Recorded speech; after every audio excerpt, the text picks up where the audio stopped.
BA पाठ तृतीय के प्रथम प्रश्न पत्र में आज मैं आपको प्लेटो के साम्यवाद के सिद्धांत के बारे में बताऊंगी।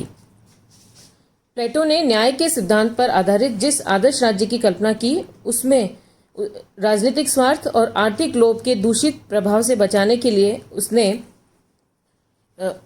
साम्यवाद के सिद्धांत की व्याख्या की है, जिसके अंतर्गत दो प्रकार के साम्यवाद उसने बताए हैं। एक संपत्ति विषयक साम्यवाद और दूसरा परिवार विषयक साम्यवाद। आज मैं आपको संपत्ति विषयक साम्यवाद के बारे में बताऊंगी। प्लेटो की साम्यवादी विचारधारा के अनुसार जो शासक हैं, जो दार्शनिक शासक हैं, उनको संपत्ति से उनको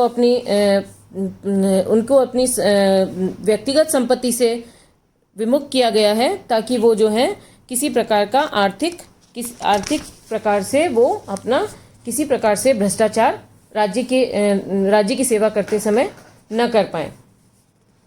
निजी संपत्ति के उन्मूलन से प्लेटो ये कहना चाहता है कि व्यक्ति के पास में निजी संपत्ति नहीं होनी चाहिए जो उसे स्वार्थी, लालची, ईर्ष्यालु, प्रतिद्वंदी और हीन बनाती है।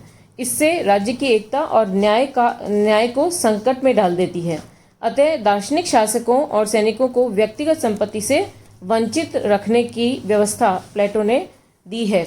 इसे धन या संपत्ति को प्लेटो ने अनैतिक बताते हुए व्यक्ति के हाथ में संपत्ति और शासक की शक्ति दोनों को अलग अलग पृथक उन्होंने प्लेटो ने करने का सिद्धांत दिया है।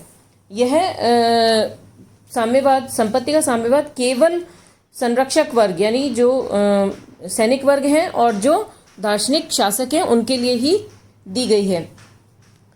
तो प्लेटो के संपत्ति विषयक साम्यवाद की कुछ विशेषताएं वो इस प्रकार से हैं। पहला, यह साम्यवाद सभी नागरिकों के लिए नहीं बल्कि केवल शासक और सैनिक वर्ग के लिए है। इसका उद्देश्य समाज का कल्याण है तथा संपूर्ण समाज के द्वारा व्यवहार में नहीं लाया जाता है। दूसरा है, इसका उद्देश्य राजनीतिक है, आर्थिक नहीं। आधुनिक साम्यवाद की तरह इसका उद्देश्य आर्थिक विषमता दूर करना नहीं बल्कि राजनीति और शासन व्यवस्था को दोषमुक्त करना है। तीसरा, प्लेटो का साम्यवाद भोग का नहीं वरन त्याग का मार्ग है। यह समाज के शासक वर्ग को कंचन और कामिनी का मोह छोड़कर जन कल्याण में रहने के लिए प्रेरित करता है। संपत्ति विषयक साम्यवाद के पक्ष में तर्क। क्यों उसने कहा है कि दार्शनिक वर्ग को संपत्ति से विमुख करना चाहिए? पहला, मनोवैज्ञानिक आधार। प्लेटो के अनुसार जो शासक वर्ग है उसकी आत्मा का प्रमुख गुण जो है वो विवेक है, विवेक शौर्य है। तो इसलिए विवेक और शौर्य को बनाए रखने के लिए उसकी विवेक और शौर्य के लिए उसको इंद्रिय तृष्णा से पृथक किया गया है। विशुद्ध विवेक बना रहे इसके लिए उसे संपत्ति से विमुख रहना आवश्यक है। दूसरा, दार्शनिक आधार। प्लेटो के साम्यवाद का दार्शनिक आधार यह है कि कार्य विशिष्टीकरण के कारण शासक को महत्वपूर्ण कार्य सौंपा गया है जो उसे राज्य की सेवा करनी है। संरक्षक वर्ग जो है वो राज्य की सेवा करते समय अपने निजी हितों को ध्यान में न रखे, इसलिए उसे श्रेष्ठ नियमों के अधीन होना चाहिए, इसलिए उसे संपत्ति से विमुख किया गया है। तीसरा है नैतिक आधार। प्लेटो के राजनीतिक चिंतन में सबसे प्रमुख आधार है न्याय का सिद्धांत है और वो जो है नैतिक आधार पर नैतिक सिद्धांतों पर आधारित है। अतः न्याय के सिद्धांत का पालन करने के लिए जो दार्शनिक शासक हैं